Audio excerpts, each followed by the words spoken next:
नमस्कार दोस्तों, स्वागत है आपका स्टोरी फाइंड चैनल में। भाग 4, उत्तराधिकार और छिपा हुआ रहस्य।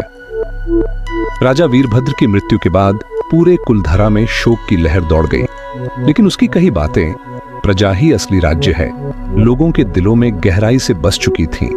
उसके बाद उसका पुत्र राजकुमार आदित्य सिंह गद्दी पर बैठा।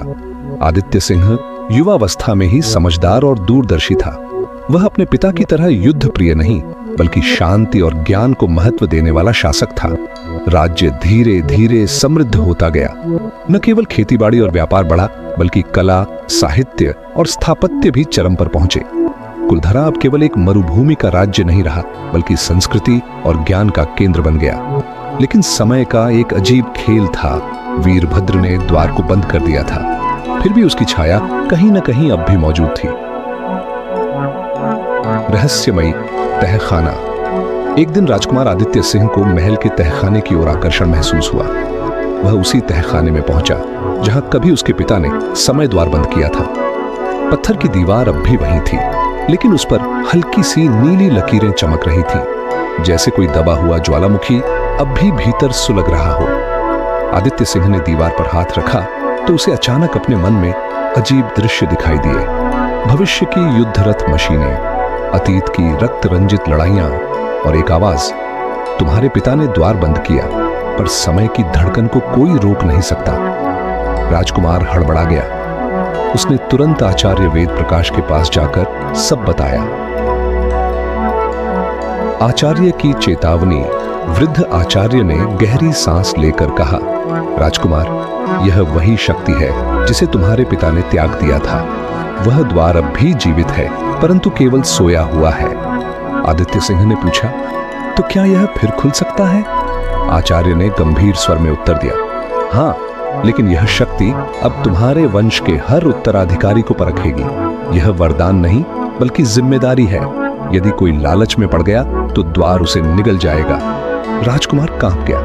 उसे अपने पिता की बातें याद आईं कि राज्य का अमृतत्व महलों में नहीं, स्मृति और संस्कृति में है।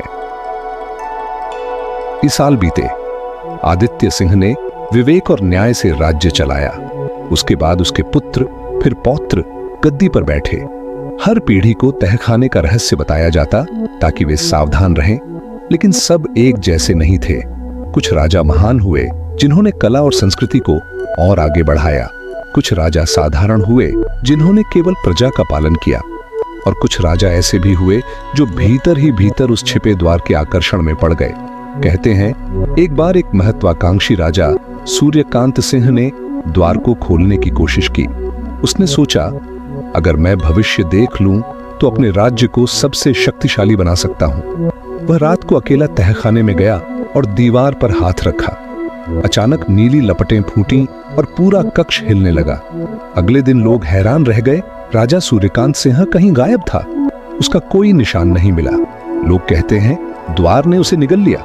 उस दिन के बाद से तहखाना और भी भयावह लगने लगा। राजमहल में यह आदेश जारी कर दिया गया कि कोई भी वहां अकेले नहीं जाएगा।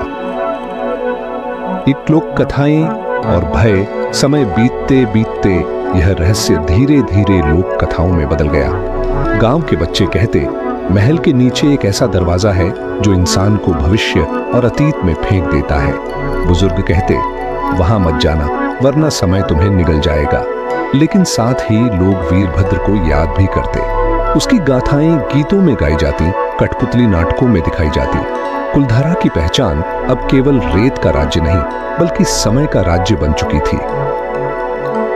प्रजा का विश्वास। कुलधरा की प्रजा मानती थी कि समय द्वार अब भी वही है, लेकिन वह केवल तभी जागेगा जब राज्य या वंश पर कोई बड़ा संकट आएगा। और इस विश्वास ने लोगों को एकता और साहस में बांध दिया।